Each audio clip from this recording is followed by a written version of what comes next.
नमस्कार दोस्तों, आप सुन रहे हैं आज संवाद। आज हम बात करेंगे एक ऐसे मुद्दे पे जो सिर्फ अमेरिका नहीं बल्कि पूरे दुनिया को प्रभावित करता है। यूएस गवर्नमेंट का शटडाउन जो अभी हुआ है। अगर आप को समझना है कि डोनाल्ड ट्रंप की लीडरशिप में ये शटडाउन क्यों हुआ, क्या है असली स्टिकिंग पॉइंट और ये पहले के शटडाउन से कितना अलग है, तो इस एपिसोड को जरूर देखिए अंत तक। सबसे पहले ये समझना जरूरी है कि गवर्नमेंट शटडाउन होता क्या है।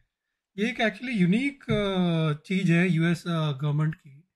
जब US Congress federal budget pass नहीं कर पाती या टेम्पररी फंडिंग रेजोल्यूशन फेल हो जाता है, तब सरकारी एजेंसीज को पैसा मिलना बंद हो जाता है। तो इसका मतलब नॉन एसेंशियल सर्विसेज बंद और लाखों फेडरल एम्प्लॉयज फर्लो पर चले जाते हैं। ये 2025 का अक्टूबर 1 से शुरू हुआ है, जब फिस्कल ईयर 2026 के लिए फंडिंग बिल पास नहीं हो पाया। और इस बार का मुद्दा है मेडिकेड कट्स और अफोर्डेबल का केयर एक्ट सब्सिडीज का। इस बार रिपब्लिकन्स और डेमोक्रेट्स के बीच सबसे बड़ा झगड़ा है हेल्थ केयर फंडिंग पर। डेमोक्रेट्स चाहते हैं कि मेडिकेड कट्स वापस लिए जाएं और एसीए सब्सिडीज एक्सटेंड किए जाएं, लेकिन ट्रंप लेड रिपब्लिकन कांग्रेस इसको अपोज करते हैं। और जब डील नहीं बनी तो ट्रंप ने अपने पुराने स्टाइल में ब्लेम गेम शुरू कर दिया। AI generated videos, provocative speeches, सब कुछ यूज करके वे सब कुछ यूज कर नैरेटिव कंट्रोल की कोशिश की जा रही है। अगर हिस्ट्री की बात 1977 से लेके अब तक I think 21 bar US shutdown हो चुका है, लेकिन सबसे लंबा शटडाउन हुआ था ट्रम्प के पहले टर्म में, दिसंबर 2020 आई थिंक 2018 से 18 में। जनवरी 2019 तक। हम्म। कुछ कुल 35 दिन तक वो, तो ये 2025 का शटडाउन ट्रम्प की लीडरशिप में थी। लेकिन इस बार का कॉन्टेक्स्ट अलग है क्योंकि रिपब्लिकन्स के पास प्रेसिडेंसी और दोनों चेम्बर्स का कंट्रोल है।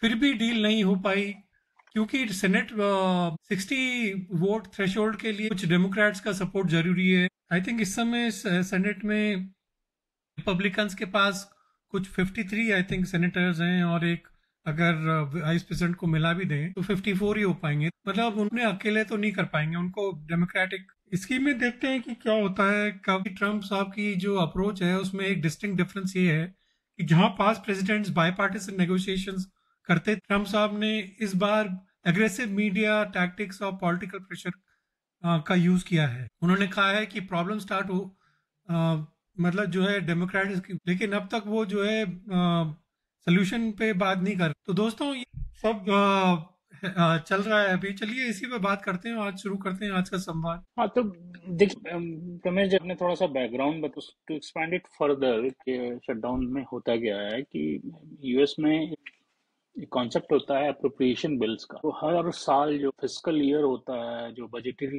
ईयर होता है, यहाँ पे उसके थ्रू अप्रोप्रिएशन बिल के थ्रू फेडरल गवर्नमेंट के लिए फंड, तो वो होता है 1 अक्टूबर, और उसमें कांग्रेस बिल पास करती है। चूंकि डेमोक्रेट्स ने सपोर्ट नहीं किया, इस बार कांग्रेस जो है were failed to pass this bill due to dependency of Democrats. Political differences होते हैं, हर जगह होते हैं, और जो रूलिंग पार्टी होती है तो वो उनका काम होता है कि आपको जो एसेंशियल फंक्शंस होते हैं आपकी अपोजिशन पार्टी के लिए, ये एक पॉलिटिक्स का थंब रूल होता है, ये क्रॉस ग्लोब होता है, ये सब चीजें।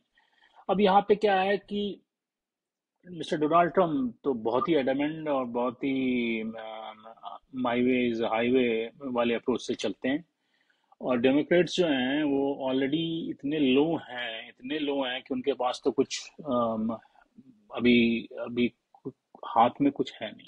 तो what they wanted to right now कि this is the only path जहाँ पे वो अपना रेजिस्टेंस, तो I think they have umbrella of ACA act, mitigate lower cost and all those things, shield बना के they are pushing back to Republicans. ये हो रहा है, तो ऑब्वियसली पास नहीं हो पाया।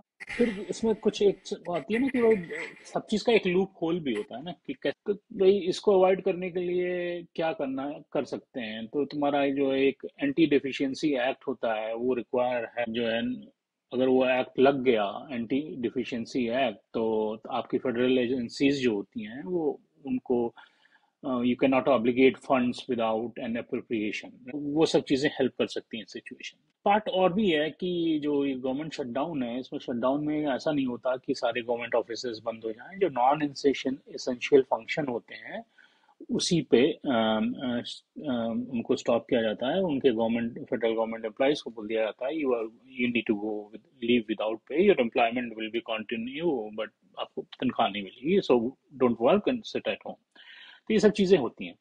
तो अब जैसा आपने बताया कि हो क्यों रहा है ये क्यों कॉन्फ्लिक्ट हुआ डेमोक्रेट्स एंड रिपब्लिकन में, तो वही है, एक शील्ड है अफोर्डेबल केयर एक्ट, उसका उन प्रीवियस गवर्नमेंट के रिजीम में मिस्टर अफोर्डेबल केयर एक्ट को वो एक्सपायर होने वाला, तो उसका एक्सटेंशन की demand, and as usual mister Donald Trump and उनका एडमिनिस्ट्रेशन सुनता तो है नहीं। तो उन्होंने कहा नहीं, हमें नहीं सुनना है। उनका तो वही एक मेन रूल है, जो आप करते थे वो सारा गलत है, हम जो सोचते हैं वो सही है। वो उसमें मेरे हिसाब से थोड़ा सा डिस्कशन एक कंक्लूजन पे कुछ थोड़ा कंप्रोमाइज करो करो दोनों पार्टियों को, कंट्री को ध्यान में रखते हुए, वो सब तो हो नहीं रहा, राइट। तो ये टाइमिंग इसकी ऐसी थी, इसकी था, इतना लेट भी हुआ तो शटडाउन हो गया। अब शटडाउन हो गया तो सोचने वाली बात है कि यहाँ से आगे क्या हो सकता। तो शॉर्ट टर्म रिजोल्यूशन, जैसे कांग्रेस कोई short term funding measures pass कर सकती है to resolve this shutdown situation, या ये भी हो सकता है कि एक पूरे साल का फुल ईयर अप्रोप्रिएशन डील भी हो सकती है। तो वो भी एक ऑप्शन होता है कि अगर फुल ईयर अप्रोप्रिएशन डील हो गई तो शटडाउन वाला सिनारियो हट जाएगा। और ये भी हो सकता है कि आपकी पार्शियल रीओपनिंग भी हो सकती है, राइट। तो पार्शियल रीओपनिंग का मतलब क्या होता है, सिलेक्टिव फंड दे दिया आपने, कुछ चंक ऑफ फंड दे दिए सिलेक्टिव, तो वो भी हेल्प कर सकता है। और अदरवाइज चीज एक और हो सकती है, जैसे पिछले 2009-18 के ये आपका शटडाउन का ड्यूरेशन प्रोलॉन्ग हो सकता है, which will be an escalation. ये सब ऑप्शंस हैं अभी पॉसिबल। हमको ये भी देखना चाहिए ना कि आपके ये शट डाउन हो रहा है, व्हाट आर द कॉन्सिक्वेंसेस। चलिए पहले ह्यूमन एस्पेक्ट पे देखते। ह्यूमन एस्पेक्ट पे तो एक है कि जैसे हम आप फेडरल एम्प्लॉय हैं और हम मान लीजिए नॉन एसेंशियल फंक्शन में आते हैं, जैसे हम आईटी वाले बंदे हैं, तो फेडरल एम्प्लॉय हैं आईटी के, उनको सबको छुट्टी पे, अब छुट्टी पे भेज, लीव विदाउट पे, वो भाई आप पे, आपकी और आपकी फैमिली पे। और इसी तरह कई डिपार्टमेंट है, एम्प्लॉयज इतना ज़्यादा इम्पैक्ट होता है, तो सबकी फाइनेंशियल सिचुएशन पे इम्पैक्ट है। और जब आपको पे नहीं मिल रही है तो आप मार्केट में मनी फ्लो नहीं करते हो, तो इवेंचुअली इनडायरेक्ट वे में इकोनॉमी पे भी इसका इफेक्ट पड़ता है, ठीक। तो ये तो एक ह्यूमन एस्पेक्ट हो गया। दूसरा क्या होता है कि एक जो हम आप काम कर रहे हैं फेडरल एम्प्लॉय, जो हमारा डिपार्टमेंट बंद कर रहे हैं, तो उसमें पब्लिक सर्विसेज भी इम्पैक्ट हो जाती हैं, कुछ तो काम करते हैं ना हम, तो पब्लिक सर्विसेज इम्पैक्ट हो गई, तो वो एक डिस्ट्रप्शन होता है। तो तीसरी चीज होती है कि, और जैसे मैंने बोला, इकोनॉमी है, आपका मार्केट है, सब सब पे इसका इम्पैक्ट है। इकोनॉमी एंड मार्केट पे इमीडिएट इम्पैक्ट नहीं दिखता है, लेकिन थोड़ी दिनों बाद इसका इम्पैक्ट डेफिनेटली दिखता है। तो ये एक government shutdown is not a good thing. इसको इसका यही है, हिस्टोरिकली अमेरिका में कई बार हुआ है लेकिन बहुत क्विकली रिजॉल्व हुआ है, accept in in last regime of mister Donald Trump, जहाँ करीब करीब महीने का आसपास का चला था। तो विच इज, अब देखो यहाँ पे इस समय क्या करते हैं, I don't know what option they are going to opt, क्योंकि जो जो जो कुछ सिनारियो हैं कि पार्शियल फंडिंग हो जाए या शॉर्ट टर्म रिजोल्यूशन हो जाए, तो वो सब के लिए आपको थोड़ा सा जो जो एडमिनिस्ट्रेशन, करंट एडमिनिस्ट्रेशन होता है, they need to come down and have a proper discussion in healthy way. वो एक बहुत मिसिंग है। तो देखिए क्या होता है, बड़ा स्ट्रेंज सिनेरियो। तो यही है प्रमेश मेरी ओर से। हाँ, नहीं सही बात है। प्रॉब्लम ये है कि जो अभी मतलब लोग ना इतना इतनी पार्टीजनशिप हो चुकी है एक्चुअली डेमोक्रेट्स और रिपब्लिकन्स दोनों में, कि दोनों आपस में बात ही नहीं करना चाहते। और दोनों में इतना मतलब, जैसे इंडिया में कांग्रेस और बीजेपी है ना, तुम देखो तो राहुल गांधी जी आजकल जैसे बाहर जा रखे हैं, इंडिया को बदनाम कर रहे हैं फिर से कोलंबिया में, वो अलग लेवल पे। डेमोक्रेट्स हैं वो भी जो है उतना एंटी नेशनल नहीं जाते, वो उनका अलग, रिपब्लिकन अपने लेवल पे, डोनाल्ड ट्रंप अपने लेवल पे चलते हैं, वो चाहते हैं माई वे और हाई वे, तो उनका वैसे ही रहता है। तो ये मतलब उनको चाहिए कि भाई हाँ, डेमोक्रेट्स को अपना वैसे ही सोशलिस्ट एजेंडा जैसे ये मेडिकेड मेडिकेयर के लिए वो वहाँ पे रिपब्लिकन्स का ये है कि नहीं भाई, हम तो क्लीन गवर्नमेंट चाहते हैं। क्लीन गवर्नमेंट मतलब लेस गवर्नमेंट और बजट वगैरह बैलेंस का। अगर तुम वैसे ही देखो तो जो बिग ब्यूटीफुल बिल था $1 ट्रिलियन का, तो वो तो पूरा फिर तुम्हारे एंटी जो तुमने अभी तक करा था वो सब तुमने जो है पूरा बिल, बिग ब्यूटीफुल बिल, क्यों उसमें तुमने पूरा जो स्पेंडिंग की है $1 ट्रिलियन की डॉज के थ्रू भी सेव किया था, वो तो तुमने सब स्पेंड कर दिया। तो तुम्हारा क्या मतलब हुआ तुम्हारा फिर बिग ब्यूटीफुल बिल में? वो सब मतलब है कि मेरे मैं जो चाहूँ वो ठीक है, पुराना जो चल रहा है वो गलत है। आई थिंक वही जो पार्टिजनशिप आ चुकी है उसकी वजह से जो है ये सब हो रहे हैं। इस बार तो ये अलग इसलिए है क्योंकि ट्रम्प साहब ने बोला है कि भाई जो फरलो होंगे मैं उसको निकाल भी सकता हूँ। तो अच्छी चीज नहीं है ये लोगों के लिए, क्योंकि इकोनॉमी अगर देखें आप तो इकोनॉमी की वैसी वाट लगी है। मतलब इतना इन्फ्लेशन बढ़ा है, जॉब्स वैसे ही कट हो चुके हैं। लोग आए दिन आप सुनते हैं वो कि भाई इतने ले ऑफ्स हो गए, ये हो गए, वो हो गए। प्राइवेट सेक्टर इस समय सिर्फ बबल है एक्चुअली जो चल रहा है। इंटरनेट पर इस समय अगर आप देखो तो ये जो फाइनेंशियल मार्केट्स हैं वो भी इस समय बबल में है। आप क्योंकि देखो, अगर टेस्ला जो है, तुम टेस्ला का तुम एग्जांपल देख सकते हो। टेस्ला क्वार्टर टू क्वार्टर मतलब उनकी गाड़ियां जो है बिक नहीं रही हैं। चाइनीज मार्केट उनका जा चुका है, बट उसका देखो तो 435 हो चुका है उनका, बढ़ी जा रहा है। ये तो सारे स्टॉक्स जो है ना इस समय बबल में है, फिर जाए कोई पता नहीं चलता। क्योंकि ये जब तक बिल्कुल ही आई थिंक गंदी न्यूज नहीं जो है इनका बबल चलता रहे, तो मुझे तो नहीं लगता कि नेक्स्ट 6 मंथ जो है बहुत अच्छे हैं अमेरिका के लिए और वर्ल्ड के लिए। तो वही है कि अगर ऐसी चीजें और आ जाती हैं और टैरिफ्स वगैरह का भी प्रभाव पड़ेगा, तो इन सब चीजों में तो फर्क पड़ेगा ही। ये तो गवर्नमेंट शटडाउन तो कि लोगों के लिए तनख्वाह नहीं मिल रही है, और अगर ऊपर से लोगों को और निकाल दी तो फिर प्रॉब्लम तो हो ही जाएगी। देखिए प्रमेश, जो है थोड़ा सा इसको और गेज करने की कोशिश की, जो इकॉनमी पे या मार्केट पे जो इम्पैक्ट है। अभी वाइट हाउस का एक मेमो आया था, उसके जो वो मेमो सजेस्ट करता है कि around 15 billion GDP in GDP per week lost होता है इस करंट सिचुएशन। देखिए कितना बड़ा इम्पैक्ट है। तो इम्पैक्ट इकॉनमी पे बहुत बड़ा है।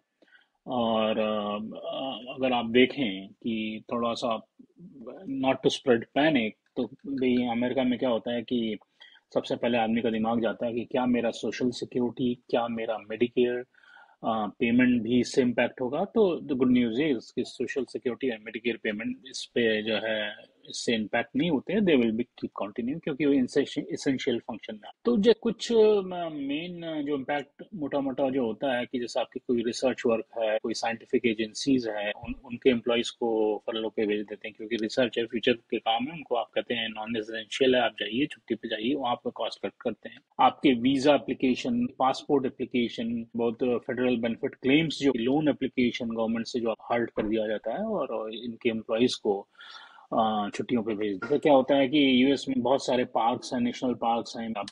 वाशिंगटन, वहाँ पे इतने सारे गवर्नमेंट के जो म्यूजियम्स है, रिसर्च सेंटर है, पे कॉस्ट कट कट होती। तो मतलब इस तरह की चीज़ों पे इम्पैक्ट आता है। सोशल सर्विसेज पे की आपकी जो सोशल लाइफ है उस पे इम्पैक्ट हो जाता है। तो ये सब ये मेन चीज़ें हैं। बट मेन जो अलार्मिंग फैक्टर है कि per week 15 billion in GDP which is going to hit a lot if this is not going to be resolved immediately। ठीक है, लॉकडाउन हुआ एक दो हफ्ता, आप देख लो, ये कर लो अपनी ego side, but for the sake of country, Democrats and Republican need to work together to resolve this situation. So क्योंकि ये इसका रूट कॉज तो देखो ईगो स्ट्रेशनल है। वो तो मैं उस पॉइंट पे जा ही नहीं रहा कि अमेरिकन ट्रेजरी के पास पैसा ही नहीं है कि गवर्नमेंट को गवर्नमेंट एम्प्लॉयज को या फेडरल एजेंसीज को फंड करने के लिए। वो अलग स्टोरी है, उसमें हम कभी और बात कर लेंगे। ये रिपब्लिकन एंड डेमोक्रेट्स का कॉन्फ्लिक्ट है, जिसकी वजह से फेडरल एजेंसीज इम्पैक्ट हो रही हैं, अमेरिकन पॉपुलेशन इम्पैक्ट हो रहा है, एंड अमेरिकन इकोनॉमी इम्पैक्ट होगी। राइट, ये इन दो पार्टियों के ईगो प्रॉब्लम है जो ये लोग रिजॉल्व नहीं कर पा रहे हैं। मैं इंडियन की पॉलिटिकल सिनारियो में वो पब्लिक को पूछना चाहिए, यहाँ भी पब्लिक को पूछना चाहिए, what you both guys did why this scenario happened. Next 3 साल बाद election, this has to be a part of debate point, क्योंकि यहाँ पे तो डिबेट कल्चर होता है एंड डिबेट में ये सब चीजें रेज करनी। पॉलिटिक्स का एक थोड़ा सा अजीब सा टर्न हो रहा है, फ्लेवर, और जो मैं चाहूंगा वही करूंगा और अपोजिशन सुनने का नहीं या बोलेगा ही नहीं। अब डेमोक्रेट्स को अपोज करने के इतने पॉइंट्स डोनाल्ड ट्रंप और उनके एडमिनिस्ट्रेशन ने दे रखा, उस पर आप एकदम मुंह बंद करके और जब ये फेडरल गवर्नमेंट की फंडिंग की आप अपने को एक्टिव कर रहे हो, ये मेरे को समझ नहीं आता। हालांकि रिपब्लिकन्स हैव अ मोर वही प्रॉब्लम, है, पता नहीं हाँ, पता। Republicans have a more problem, but I am not justifying what Republican did. मेरा क्वेश्चन डेमोक्रेट्स है कि you have so problem many ये है ना कि पॉइंट्स, देखो, यू हैव डेमोक्रेट सो जो है ना मेनी पॉइंट्स एक टू लेफ्ट हो अपोज। चुका नहीं, वो नहीं है, आपको अपना अपना दिमाग लगाना है। वो रिपब्लिकन भी बहुत बड़ी प्रॉब्लम है, मैं उसको नहीं डिनाई कर रहा, पर डेमोक्रेट्स तुम्हारे पास दुनिया भर की और पॉइंट्स है, तुम उस पर तो स्टैंड ही नहीं लेते हो, बैठे हो। कभी कभी तो ऐसा लगता है कि in America this is only one party culture, right? So this is the frustrating part, अरे अमेरिकन बोलते नहीं एप्स्टीन हो। फाइल्स आई, इतने सब कुछ आई, डेमोक्रेट का वो सब चुप बैठे। इतनी कभी बड़ी कभी चीजें मतलब हो रही है यहाँ पे, तुमने मतलब कॉन्स्टिट्यूशन को खत्म और तुम बैठे हो चुप। पता एकदम नहीं बैठे मतलब क्या है ये। और प्रॉब्लम ये है कि इतना लेफ्ट हो चुकी, कोई भी लिबरल आदमी उनको जो है ना डेमोक्रेट्स को सपोर्ट, इसलिए जो है रिपब्लिकन्स को मिली इस बार वो सत्ता। और रिपब्लिकन्स ने ऐसी तैसी करी कि बंदा, लो अब बताते हैं तुम्हें कि क्या होता है। अब वो अपना रेसिस्ट एजेंडा वो सब कुछ कर रहे हैं, अब कर लो भैया काम, अब तो तो करो, देखो तो कैसा वही होता वही है। बट वही बात है है कि ना, अब आप किस चीज पे अपोज कर रहे हो? आपका अपोज क्या है? मतलब बेवकूफी वाली बातें हैं, जैसे जैसे ये हरकत डेमोक्रेट्स वही कर रहे हैं, जैसे एक हमारे यहाँ राहुल गांधी बेवकूफी की हरकत करते हैं, कहाँ की बात कहाँ करते हैं, वही ये कर रहे हैं। यू हैव सो मेनी, मैं तो कहता हूँ कि अगर मैं डेमोक्रेट पॉलिटिशियन हूँ तो I will feel that this current administration giving me so many opportunity to raise my voice, to raise my opinion, to build my positive movement for my party, but ये चुपचाप बैठे हैं, सब चीज loose करते जा रहे हैं, राइट? अगर आप सेल्फिश भी बन जाओ, खाली अपने पॉलिटिकल गेन के लिए भी काम करो, तो वो भी काम आप नहीं कर रहे। तो अब यहाँ पे ये जो फेडरल गवर्नमेंट की फंडिंग का सवाल है, वहां पे आप अपने अपना कलर दिखा रहे हो, which is pathetic and unresponsive. Responsibility नाम की कोई चीज नहीं है, अकाउंटेबिलिटी नाम की कोई चीज नहीं है। तो अनफॉर्चुनेटली रिपब्लिकन एक साइकिल में आते जाएंगे आते जाएंगे आते जाएंगे, और आपको कोई वोट नहीं देने वाला। ये एक पब्लिक फीलिंग है जो I am trying to express here. This is what is happening. चलिए देखते हैं क्या होता है इसका रिजल्ट। तो मुझे नहीं लगता कुछ होने वाला है, कुछ टाइम तो चलेगा ही। तो आज का एपिसोड यहीं पे समाप्त, फिर मिलेंगे आपसे किसी और मुद्दे पे। तब तक के लिए अपना ख्याल रखिए। धन्यवाद।